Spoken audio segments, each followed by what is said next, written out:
नमस्कार साथियों, digital news MP में आपका स्वागत है। चलिए जानते हैं मध्य प्रदेश की 25 फटाफट बड़ी खबरें। साथ ही डेली खबरों से अपडेट रहने के लिए चैनल को सब्सक्राइब करने के साथ वीडियो को लाइक करें।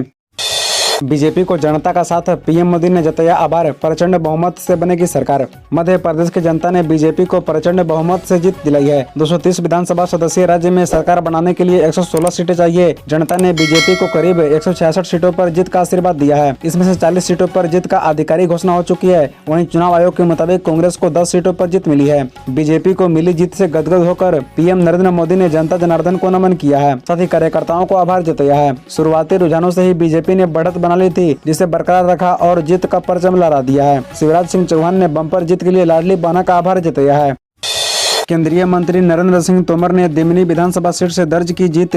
भाजपा उम्मीदवार और केंद्रीय मंत्री नरेंद्र सिंह तोमर ने दिमनी विधानसभा सीट से बहुजन समाज पार्टी के उम्मीदवार बलबीर सिंह दंडोतिया को 24,461 मतों से हरा दिया। तोमर उन 3 केंद्रीय मंत्रियों में शामिल है जिन्हें भाजपा ने प्रदेश में हुए विधानसभा चुनाव में उतारा था। तोमर 1991 में भारतीय जनता युवा मोर्चा के प्रदेश अध्यक्ष बनने से पहले विभिन्न पदों पर रहे। तोमर 1998 और 2003 में ग्वालियर विधानसभा सीट से निर्वाचित हुए थे और भाजपा के राज्य शासन में कैबिनेट मंत्री बने। उन्हें 2006 में प्रदेश भाजपा अध्यक्ष नियुक्त किया गया था। वह 2012 से 2014 के बीच फिर से इस पद पर रहे और फिर 2014 में ग्वालियर सीट से लोकसभा के लिए चुने गए एवं नरेंद्र मोदी सरकार में कैबिनेट मंत्री बने। बता दें कि वर्ष 2019 में लोकसभा के आम चुनाव में तोमर की सीट फिर से बदल दी गई और उन्होंने मुरैना संसदीय सीट से सफलतापूर्वक चुनाव लड़ा और केंद्र में अपना मंत्री पद बरकरार रखा।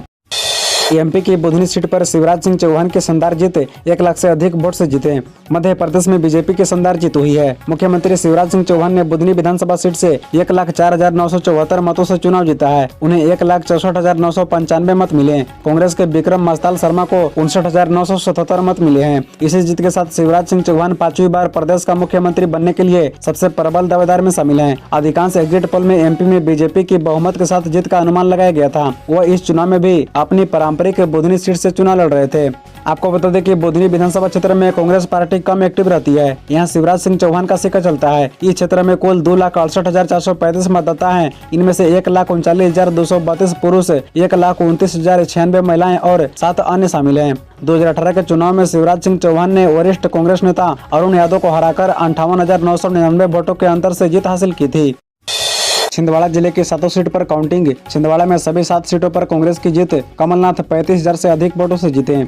छिंदवाड़ा में सभी विधानसभा सीटों पर कांग्रेस कायम रहा। सभी 7 विधानसभा सीटों पर कांग्रेस की जीत हुई है। हर एक स्ट्रांग रूम में 14 टेबल और अमरवाड़ा 20 के लिए 16 टेबल लगाई। छिंदवाड़ा से कमलनाथ 35,009 वोट से जीते। अमरवाड़ा में कांग्रेस के कमलेश शाह 25,086 वोट से जीते। पादुरना में कांग्रेस के नीलेश यूके 10,457 मतों से जीते। ससौर, जुगरदेव और पसरिया में भी कांग्रेस ने भारी मतों से जीत पाई है।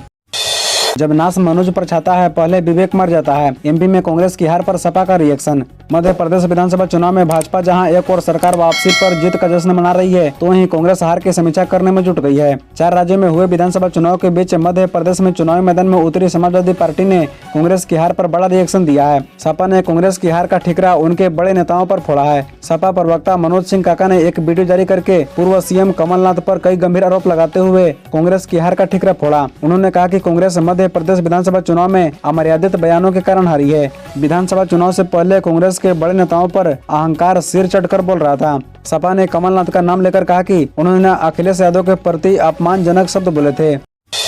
मध्य प्रदेश में कांग्रेस की करारी हार पर क्या बोले कमलनाथ और दिग्विजय सिंह। मध्य प्रदेश में कांग्रेस को एक बार फिर भाजपा के मुकाबले करारी हार का सामना करना पड़ा है। भाजपा ने 160 से अधिक सीटों पर निर्णायक बढ़त हासिल कर ली है। इसके बाद कांग्रेस ने अपनी हार स्वीकार कर ली है। कांग्रेस के प्रदेश अध्यक्ष कमलनाथ और पूर्व मुख्यमंत्री दिग्विजय सिंह ने नतीजों की समीक्षा की बात कही है। कमलनाथ ने कहा कि उन्हें जनता पर भरोसा है। बता दें कि कमलनाथ ने कहा, चुनाव परिणाम में मध्य प्रदेश की जनता का फैसला मुझे स्वीकार है। हमें विपक्ष में बैठने की जिम्मेदारी दी गई है और हम अपनी जिम्मेदारी का निर्वहन करेंगे। मध्य प्रदेश के सामने अभी एक बड़ा सवाल यह है कि मध्य प्रदेश के युवाओं का भविष्य सुरक्षित हो, हमारे किसानों को खुशहाली मिले। मैं भारतीय जनता पार्टी को बधाई देता हूं। मुझे आशा है कि जनता ने उनके ऊपर जो विश्वास दिखाया है वे उस पर खरा उतरने की कोशिश करेंगे। वहीं आपको बता दें कि जब दिग्विजय सिंह से हार के कारणों को लेकर सवाल किया गया तो उन्होंने टालते हुए सिर्फ इस लाइन में जवाब दिया कि बाद में बैठकर इसका विश्लेषण करेंगे। गुटबाजी और वर्करों का गिरा मनोबल, कई चुनौतियों को पार कर मध्य प्रदेश में बीजेपी ने कैसे खिलाया कमल। प्रभावी बूथ स्तरीय रणनीति, मजबूत संगठनात्मक रणनीति और प्रधानमंत्री नरेंद्र मोदी तथा मुख्यमंत्री शिवराज सिंह चौहान की लोकप्रियता जैसे प्रमुख कारकों की वजह से मध्य प्रदेश विधानसभा चुनाव में भाजपा के पक्ष में माहौल बन गया। पार्टी नेताओं ने कहा कि शिवराज सिंह चौहान जनता, विशेषकर महिलाओं और युवाओं के बीच मामा के रूप में बेहद लोकप्रिय हैं, जबकि एमपी के मन में मोदी अभियान ने भी राज्य में भाजपा के लिए समर्थन मजबूत करने में मदद की। पार्टी सूत्रों ने कहा कि चुनाव से पहले भाजपा को जिन चुनौतियों का सामना करना पड़ा, उसमें से एक चुनौती आंतरिक गुटबाजी और हाथों-हाथ कार्यकर्ताओं की थी। सूत्रों ने कहा कि पार्टी के सभी कार्यकर्ताओं को संगठनात्मक स्तर पर एकजुट होकर प्रयास करने और भाजपा को सत्ता में फिर से लाने के उद्देश्य के लिए काम करने के लिए कहा गया था। एमपी में शानदार जीत के बाद शिवराज की दावेदारी मजबूत, 16 घंटे काम, एक दिन में 8 से 10 रैलियां। मध्य प्रदेश में भाजपा ऐतिहासिक जीत दर्ज करने की ओर है। वैसे तो भाजपा ने बिना सीएम कैंडिडेट घोषित किए प्रधानमंत्री नरेंद्र मोदी के चेहरे को आगे रखकर चुनाव लड़ा, लेकिन सीएम शिवराज सिंह चौहान के अथक श्रम और धुआंधार प्रचार अभियान से भी इनकार नहीं किया जा सकता है। पीटीआई ने अपनी रिपोर्ट में कहा है कि इन चुनाव में शिवराज सिंह चौहान ने तमाम विपरीत परिस्थितियों के बावजूद एमपी में अपनी लोकप्रियता को लोहा बनवाया है। कुछ प्रतिद्वंदियों की मौजूदगी के बावजूद सीएम शिवराज सिंह चौहान मध्य प्रदेश में एक लोकप्रिय नेता के रूप में उभरे हैं। बता दें कि इस बार भाजपा पिछले चुनाव 2018 के उलट न केवल ऐतिहासिक जीत हासिल करने की ओर है, वरन कांग्रेस की परंपरागत कही जाने वाली सीटें भी भाजपा के खाते में जाती दिखाई दे रही है। लेकिन अब बता दें कि सूबे का सीएम अब कौन होगा, इस पर चर्चा हो रही है। लाडली बढ़ना नहीं बल्कि कैलाश विजयवर्गीय ने बता दी एमपी में प्रचंड बहुमत की वजह।